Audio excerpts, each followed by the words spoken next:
ہمارے آج کل کے جدید مفکرین میں سے ایک نے، یہ آخری زمانہ ہے نا، اس میں اچھے اچھوں کے ایمان بہک رہے ہیں، صرف اس لیے صحیفہ کاملہ کا انکار کیا کہ بھائی یہ کتاب میں نہیں مانتا کہ چوتھے امام کی ہے۔ زبانی انکار کرنا اور ہے، باقاعدہ اس کے اوپر تحقیقی مقالہ لکھنا۔ تو اس کے اندر مرکزی دلیل میرے اس جملے کو بنایا، کہا میں مانتا ہی نہیں ہے، جھوٹی ہے کتاب، جھوٹی۔ چلو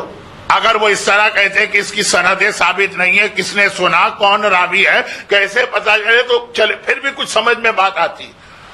انہوں نے صرف اس لیے کہا کہ اس کی اتنی لمبی لمبی دعائیں ہیں کہ آدمی اگر یہ دعائیں پڑھنے لگے تو دنیا اور آخرت کسی اور کام کے قابل ہی نہیں رہے گا۔ یہ ہو ہی نہیں سکتا کہ امام اپنی قوم کو اپاہج بنانا چاہے یا امام اپنی قوم کو عیسائی راہب بنانا چاہے، اس لیے ساری دعاؤں پہ گجراتی میں ایک لفظ ہے چوکڑی، کراس۔ جس کتاب کی عظمت کو اس وقت ساری دنیا مان رہی، اور جامعۃ الازہر نے جب یہ کتاب پڑھی تو کیسا ہل کے رہ گئی جامعۃ الازہر، اس کتاب کو اپنا ایک مومن کہ لمبی لمبی دعائیں ہم کو بتائی گئی ہیں، اور صحیفہ کاملہ میں بھی ہیں اور مختصر بھی۔ مدینے میں ایک آدمی اتنا غریب اتنا غریب اتنا غریب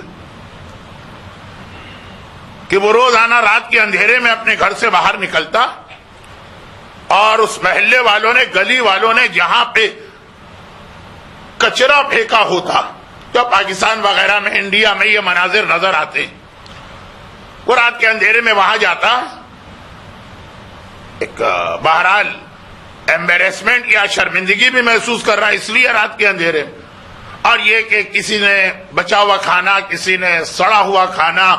کسی نے پھلوں کے چھلکے، پھل تو کھا لیے چھلکے پھینکے،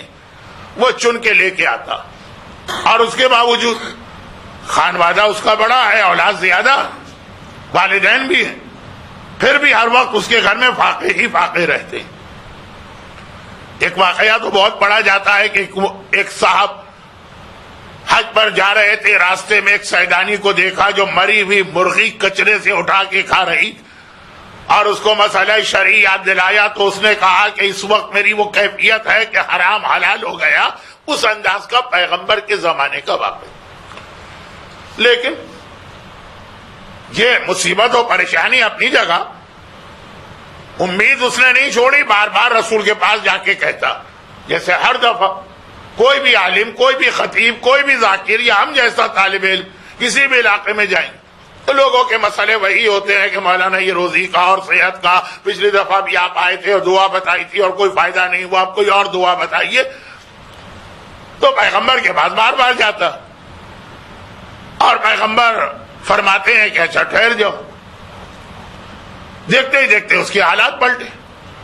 اور اب حالت یہ ہو گئی کہ اس کے گھر میں اتنی دولت آ گئی کہ سارے محلے کو اپنی دولت تقسیم کرتا پھر رہا ہے، ہر ایک کی مدد کرتا پھر رہا، اور لوگوں کو حیرت ہو۔ آج تو ٹھیک ہے سوال کر لیتے ہیں، کوئی پرائز باؤنڈ کھل گیا، کوئی لاٹری نکل آئی، حلال و حرام کی بات نہیں کر رہا ہوں، عوامی جملہ بتا رہا ہوں، لیکن اس وقت لوگوں نے کہا کہ دیکھتے ہی دیکھتے یہ تمہارے حالات اتنے تیزی سے بدلے۔ کہا کہ آپ پیغمبر نے ایک دعا بتائی تھی، اس وقت تو مجھے اس دعا پہ بڑا تعجب ہوا تھا کہ اتنا بڑا میرا مسئلہ، اتنی چھوٹی سی دعا، اور وہ یہ ہے کہ پیغمبر نے کہا جب کبھی گھر میں داخل ہو تو ایک بار سلام کرو، چاہے گھر میں کوئی ہو چاہے کوئی نہ ہو، اور سورہ قل هو اللہ کی تلاوت کیا کرو۔ اب مختصر ترین دعا، اور مدینے کا وہ پورا محلہ گواہی دے رہا، کیا ہم نے اس کو دیکھا کہ اس کے بچے اب سونے اور چاندی میں کھیل رہے ہیں۔ برحمتک یا ارحم الراحمین، وصلی اللہ علی محمد وآلہ الطاہرین۔